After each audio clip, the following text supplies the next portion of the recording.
fa ny projet fiariana tamin'ny 2019 no nahatonga zay nahita hevitra hoe araka zegny le projet nataon'ny président Andry Rajoelina hagnampy ny mpandraharaha amin'ny alalan'ny famatsiagna projet fiariana zay managna taux ambany raha oharigna amin'ny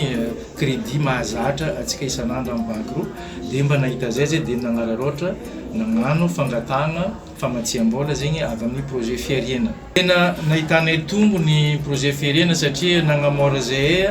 eo amin'ny famatsiagna ny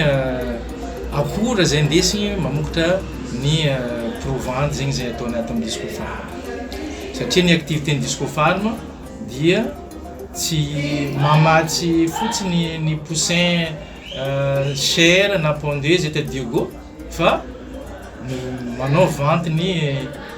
provente zay alimentation animale jiaby ary hitanay fa nisy vokany satria raha mpiasa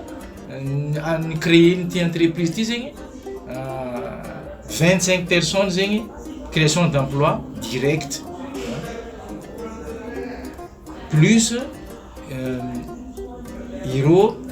bénéficiaire indirect ankoatran zegny ny tsy mamatsy afatry dianafo zegny Disco Farm fa efa nivelatra zegny afatry Sava sy Sofia koa zabe misy point de vente Disco Farm amin'ny district jiaby ny Diego sy agny Sofia Asambava koa zegny atreto efa misy zegny point de vente Disco Farm zay mamatsy produit avy ato aminay amin'ny Disco Farm. Donc zegny maro ny collecteur atreto miaraka miasa amin'ny Disco Farm.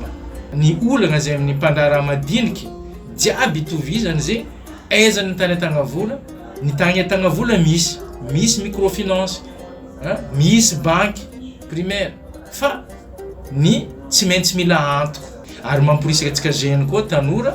amin'ny raha mbola mitohy ty projet fiariana ty hitako fa agnisan'ny sehatra raiky zegny ahafahan'ny tanora midika amin'ny fandraharahagna ny famatsiam-bola fiariana.